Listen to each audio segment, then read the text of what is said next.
Hi everybody, welcome to this class. आज की इस क्लास में हम पढ़ेंगे switch with expression. Switch expression के साथ कैसे काम करता है।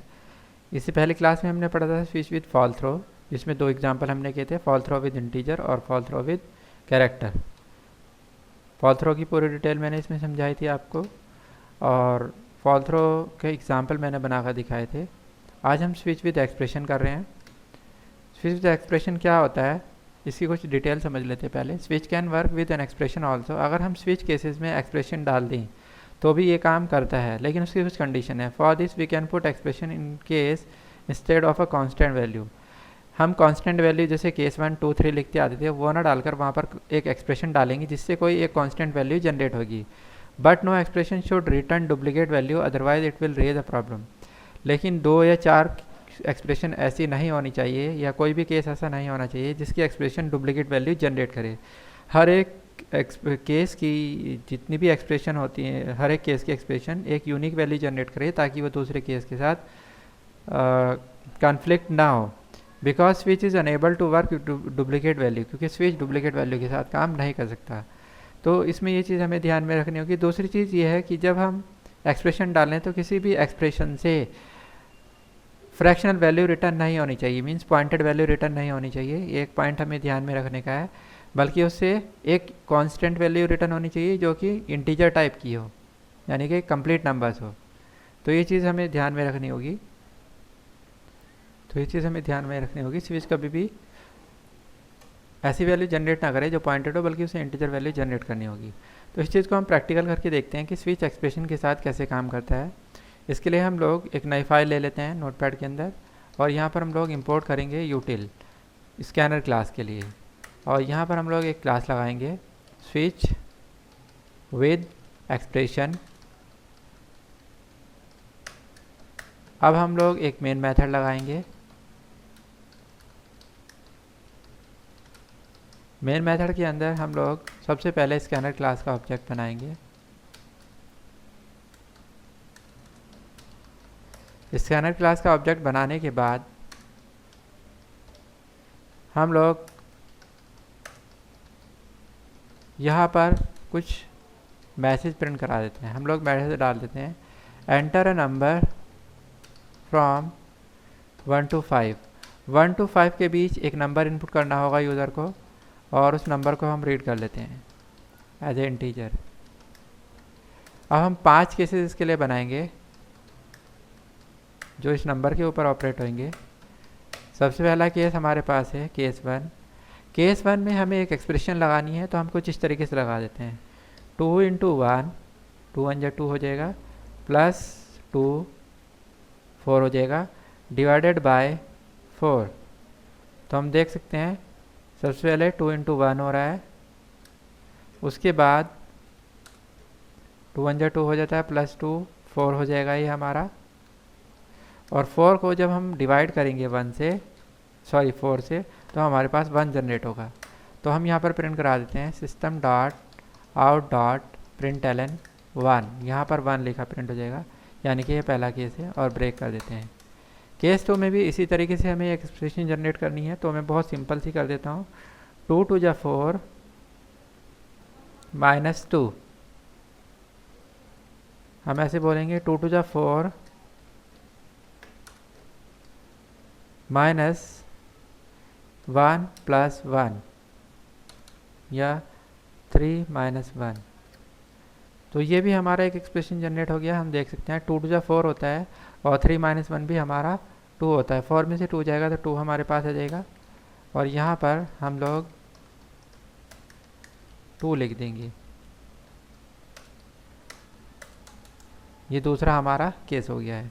इसी तरीके से केस 3 के लिए हम कोई एक्सप्रेशन बना लेते हैं। ये एक्सप्रेशन है जो मैं अपनी तरफ से बना रहा हूँ, क्योंकि प्रोग्रामिंग करते हुए ऐसी कोई भी कॉम्प्लिकेटेड एक्सप्रेशन हमारे साथ आ सकती हैं, और बहुत बार आती हैं, फिर हम उनको केसेस में इस तरीके से डाल सकते हैं। तो ये मैं अपनी तरफ से कुछ डमी एक्सप्रेशन बनाकर दिखा रहा हूँ। अब हमें 3 जनरेट करना है। 3 जनरेट करने के लिए हम बहुत सिंपल सा करेंगे, हम लोग यहाँ पर 6 डिवाइडेड बाय 2 कर देते हैं, तो इससे ऑटोमेटिकली 3 जनरेट हो जाएगा। एक्सप्रेशन कॉम्प्लिकेटेड और इजी दोनों तरीके की हो सकती है। केस 4 के लिए हम लोग कुछ करेंगे, केस 4 के लिए हम लोग करते हैं 12 माइनस 8 4 आ जाएगा हमारे पास। इसको हम लोग इंटू 1 कर देते हैं, ये भी हमारे पास 4 जनरेट करेगा।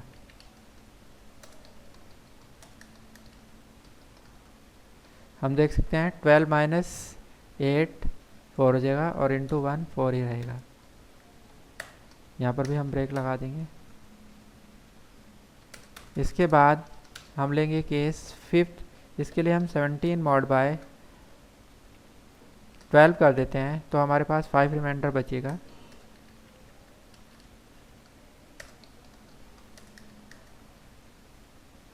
और यहाँ पर हम अगर इसको बढ़ाना चाहें, बढ़ाने की ज़रूरत नहीं, वैसे इतने में ही कवर हो जाएगा।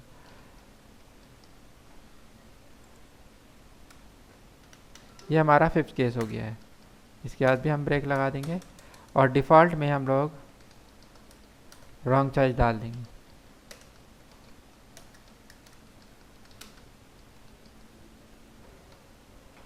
इस तरीके से हमारा प्रोग्राम बनकर तैयार हो जाएगा। यहाँ पर हमने बहुत सारी एक्सप्रेशंस लगाई हैं।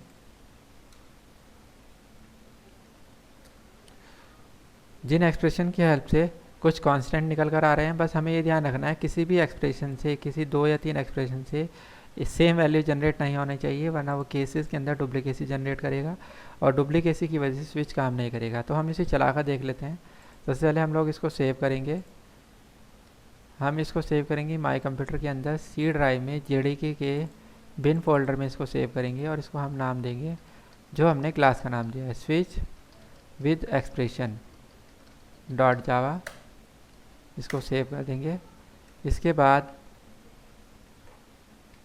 हम लोग यहाँ से कमांड प्रॉम्प्ट ओपन करेंगे, cd/cd JDK 7 हमने खोला, बिन खोला इसका, और इसके अंदर हम लोग